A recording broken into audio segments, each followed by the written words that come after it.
Bismillahirrahmanirrahim.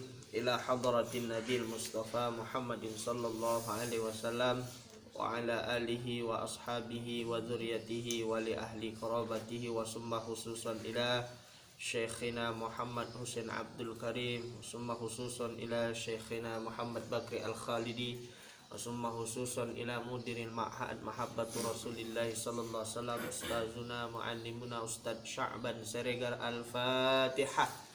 A'udzu billahi minasyaitonir rajim. Bismillahirrahmanirrahim. Alhamdulillahi rabbil alamin. Arrahmanir rahim. Maliki yaumiddin.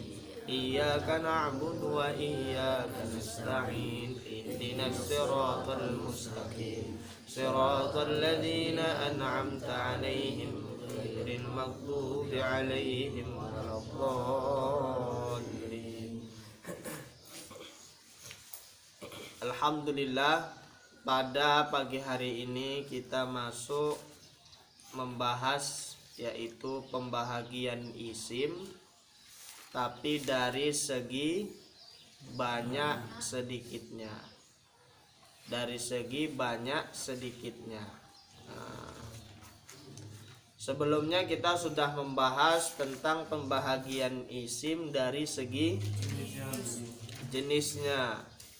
Isim dibagi dari jenisnya itu ada dua. Yang pertama isim muzakkar, yang kedua isim muannas. Isim muzakkar adalah isim yang menunjukkan nama laki-laki dan tidak ada di penghujung akhirnya berupa huruf ta, bukan tak tanis, perlu dicatat. Tamar buto, beda tak tanis dengan tamar buto.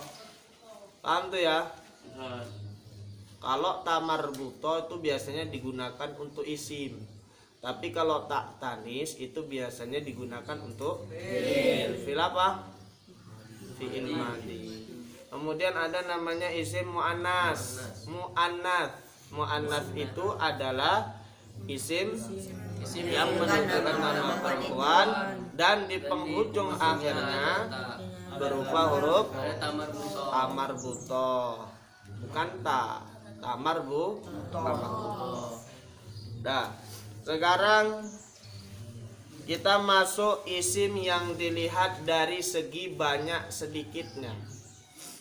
Nah, di sini ada berapa? Beliau mengatakan isim dilihat daripada banyak sedikitnya itu terbagi menjadi 3 bahagian. Yang pertama ada namanya istilah isim mufrad. Yang kedua isim musanna. Tengok kalimatnya musanna. Yang ketiga ada namanya isim.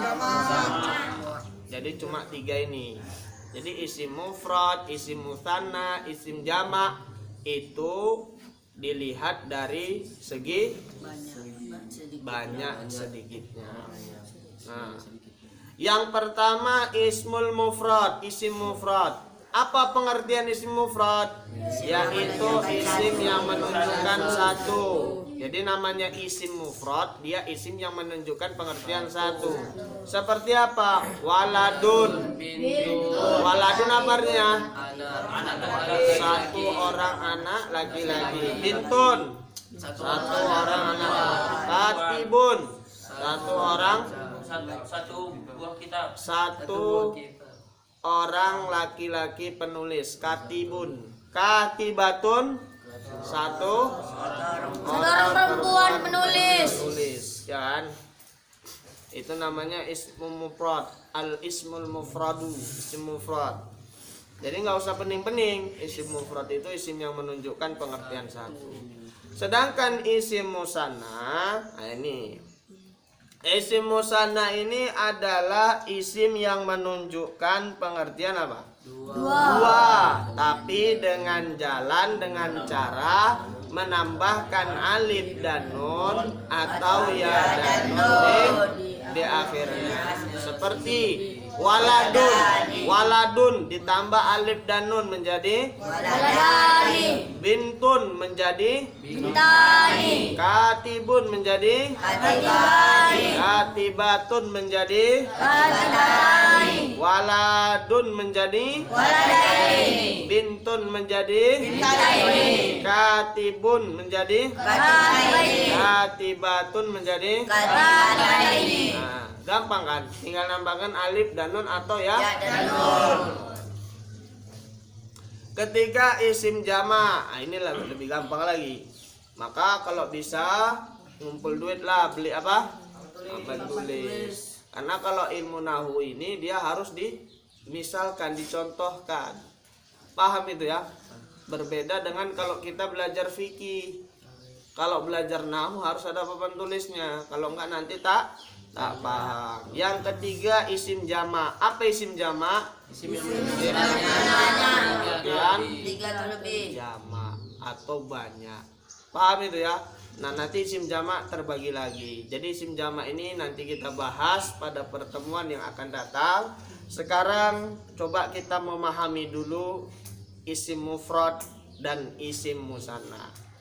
Jadi para santri yang hadir di sini coba kalian tulis dan buat contoh isim mufrad 10 dan isim musanna 10. Jadi kalau isim musanna baik dari alif dan nun dan ya dan nun berarti semua contohnya 30. Paham itu ya? Isim mufrad 10 dan isim musanna yang dari contoh alif dan nun 10 dan isim musanna yang contoh dari ya dan nun itu 10. Ustadz, apa kalimatnya bebas? Bebas. Dan kalian harus tahu bagaimana cara membuat isim musanna tadi. Kayak mana tadi? Menambahkan Alif dan nun atau ya